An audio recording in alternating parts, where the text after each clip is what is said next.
In today's video, I'm going to teach you how to easily upload files to Dropbox in just a few simple steps. Whether you're a longtime user or new to this cloud storage service, this guide will help you navigate the process smoothly and efficiently. Uploading files to Dropbox is a great way to ensure you can access them from anywhere, anytime, and securely share them with others. First, we'll want to start by opening up your web browser and heading over to the official Dropbox website at dropbox.com. Once you're there, you'll be prompted to sign in to your account. If you have an account, simply enter your email and the corresponding password to gain access.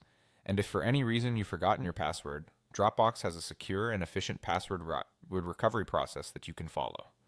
With that out of the way, and now that you're signed in, you'll find yourself on the Dropbox homepage. One of the great things about Dropbox is its user-friendly interface, designed for ease of use. Take a moment to familiarize yourself with the layout if this is your first time.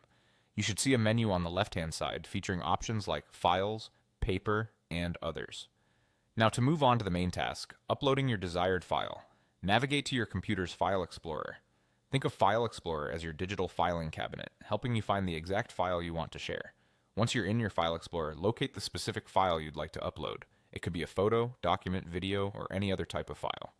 Here's where the magic happens. Simply click on your chosen file and hold down that click. Then, without releasing the mouse button, drag the file over to your open Dropbox window in your browser. You'll want to drop this directly into the main area of your Dropbox homepage on the web. You should notice a change in the screen, usually an outline or shading, indicating that Dropbox is ready to accept your file. Release the mouse button and Dropbox will take care of the rest. Once you've dropped your file into the Dropbox window, the platform will begin uploading it automatically. You don't have to click anything else or worry about the process. Dropbox handles it all for you, ensuring a smooth and hassle-free upload. Depending on the size of your file and the speed of your internet connection, this may take just a few moments or a bit longer. And there you have it. Your file is now securely stored in your Dropbox account. You can access it from any device that supports Dropbox, making it incredibly convenient for personal and professional use alike. I hope this guide has been helpful, ensuring your files are always within reach, whenever and wherever you need them. Thanks for watching and happy uploading.